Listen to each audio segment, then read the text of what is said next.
حضرت موسیٰ علیہ السلام کا زمانہ مبارکہ ہے.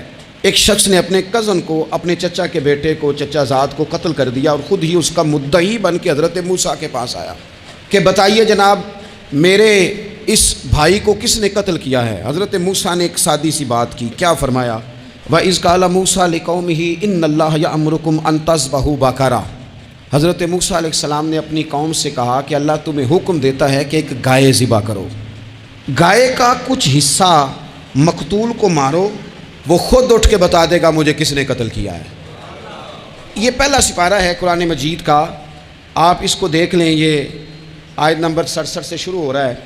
تو اب وہ چونکہ ذبح کرنا نہیں چاہ رہا تھا، اس کو پتا تھا کہ مجرم تو میں خود ہوں، وہ ذبح چونکہ کرنا نہیں چاہ رہا تھا تو اس سے کہا کہ مارو ایک حصہ گائے کا، اس کو تو یہ اٹھ کے بتا دے گا. تو اس نے جواب کیا دیا؟ قالوا اتتخذون ہزوا، یعنی لگا آپ میرے ساتھ مذاق کرتے ہیں، کبھی ایسا بھی ہوا ہے؟ قال اعوذ باللہ ان اکون من الجاہلین.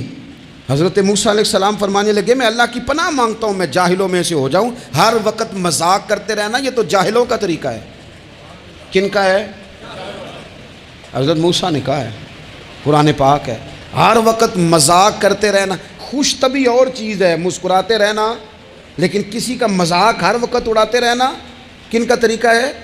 جاہلوں کا. جب کہا نہیں ذبح کرنی ہے تو اب ذرا دیکھیے کرنا نہیں نہ چاہ رہے. قالوا ادع لنا ربک یبین لنا ما ہی، کہنے لگے اے موسیٰ پھر آپ نہ رب سے دعا کریں کہ وہ ذرا کھول کے بتائے وہ گائیں کس طرح کی ہو. ارادہ نہیں نا ذبح کرنے کا، آپ دعا کریں. قال انہ یقول انہا بقرۃ لا فارض ولا بکر. فرمایا کہ رب کہتا ہے وہ گائے نہ بوڑھی ہو نہ زیادہ بچیا ہو، عوان بین ذالک، ان کے درمیان ہو، یعنی جوان گائیں ہو. فافعلوا ما تؤمرون، کرو جس کا تمہیں حکم دیا جا رہا ہے. قالوا ادع لنا ربک یبین لنا ما لونھا. لو اگلی بات سن لو. کہنے لگے آپ دعا کریں رب سے کہ وہ کھول کے بتائے اس کا رنگ کس طرح کا ہو، رنگ بتائیں کس طرح کا ہو. قال انہ یقول انہا بقرۃ صفراء. فرمایا رب فرماتا ہے کہ صفراء رنگ کی ہو، یعنی گہرے زرد رنگ کی ہو. یہ رب فرماتا ہے اس طرح کی گائے ذبح کرو. فاقع لونھا تسر الناظرین، اور جب کوئی اسے دیکھے تو اسے اچھا بھی لگے، آنکھوں کو اچھی لگے وہ گائے، اس طرح کی گائیں ذبح کرو. لو اتنی باتیں بتا دی. قالوا ادع لنا ربک یبین لنا ما ہی، کہنے لگے نہیں آپ پھر دعا کریں اللہ ذرا کھول کے بتائے گائیں کس طرح کی ہو. ان البقرہ تشابہ علینا، ہمیں ذرا گائیں پر شبہ پڑ گیا ہے کس طرح کی ذبح کرنی چاہیے. وَإِنَّا انشاءاللہ لمہتدون، اگر اللہ نے چاہا تو ضرور ہم ہدایت پا جائیں گے. پھر اللہ تعالیٰ نے فرمایا کہ قال انہ یقول انہا بقرۃ لا ذلول تثیر الارض، گائیں اس طرح کی ہو کہ وہ کبھی کھیتی میں نہ چلائی گئی ہو، یعنی اس کو کبھی کام نہ اس سے لیا گیا ہو. بیل کو لوگ لگاتے تھے نا، جو کام آج ٹریکٹر سے لیا جاتا ہے وہ گائے بیل سے لیا جاتا تھا. تو وہ کھیتی باڑی کے کام نہ اس کو لگایا گیا ہو. ولا تسقی الحرث، اور نہ اس سے پانی نکالا گیا ہو، نہ کھیت چلانے ہل چلانے میں لگائی گئی ہو. اور وہ جو کنواں ہوتا تھا جس کے گرد گائیں گھومتی تھی، تو کہا وہ بھی کام اس نے نہ کیا ہو گائے نے. مسلمۃ لا شیۃ فیہا، وہ ہر عیب سے پاک ہونی چاہیے. قالوا الآن جئت بالحق، اب کہنے لگے اب آپ صحیح بات لے کے آئے ہیں، اب سوال ختم ہو گئے نا. کہنے لگے اب آپ بات فذبحوہا، انہوں نے ذبح کر دی. وما کادوا یفعلون، پر ایسا کرتے نظر آتے، لگتا نہیں تھا کریں گے ذبح پر ذبح.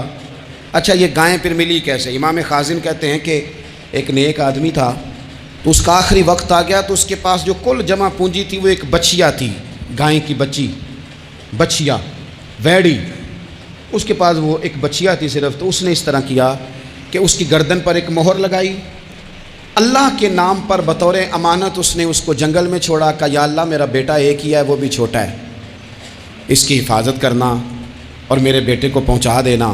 بچہ بالغ ہو گیا. اس کی ماں نے کہا بیٹا جو امانتیں رب کے پاس رکھوائی جائیں نا ان میں خیانتیں نہیں ہوا کرتی، جا کے جنگل میں آواز دے تیری گائے واپس آ جائے گی. اس نے جا کے جنگل میں آواز دی کہ وہ جو میرے باپ نے امانت رکھوائی تھی وہ کدھر ہے. وہ نشان لگی ہوئی گائیں دوڑتی ہوئی اس کے پاس آئی. واللہ خیر الرازقین، جب رب بندوبست کرے، جب اللہ بندوبست کرے تو پھر معاملہ اور ہوتا ہے. وہ گائے آ گئی. اب اس نے کیا کیا اس نوجوان نے کہ وہ گائے گھر لایا، ماں سے آ کے کہا کہ اماں یہ تو اللہ نے فضل کر دیا. ماں کہنے لگی پتر حالات ہمارے خراب ہیں، منڈی میں لے جا اسے بیچ دے، لیکن سودا میری مرضی کے بغیر طے نہ کرنا۔ کس کی مرضی کے بغیر؟ کس کی؟ اماں کی مرضی۔ اور سنو یار، تھے کچھ لوگ جن کو لوگوں نے تانے بھی دیے کہ تم ماں کے پیچھے لگ گیا ہے، لوگوں نے بڑا کچھ کہا، پر جو ماں کی مرضی پہ لگیں ناکام نہیں ہوتے زندگی میں۔ یہ دیکھو ماں کی مرضی پہ لگا، اس کی قیمت کتنی تھی گائے کی؟ بڑی مہنگی تھی، پر 3 دینار کی تھی۔ منڈی میں لے گیا، 3 دینار اس کی قیمت لگ گئی۔ تو ماں نے کہا تھا میری مرضی کے بغیر سودا نہ کرنا۔ اب بچے تو نہیں نہ مانتے، اماں کو کیا پتا باہر بزنس کیا ہے، لین دین کیا ہے، پر ماں نے کہا تھا میری مرضی۔ بندہ دے رہا ہے اسے 3 دینار، اس نے کہا جی میں نے طے تب کرنا ہے، ڈن تب کرنا ہے، پہلے اماں سے پوچھنا ہے۔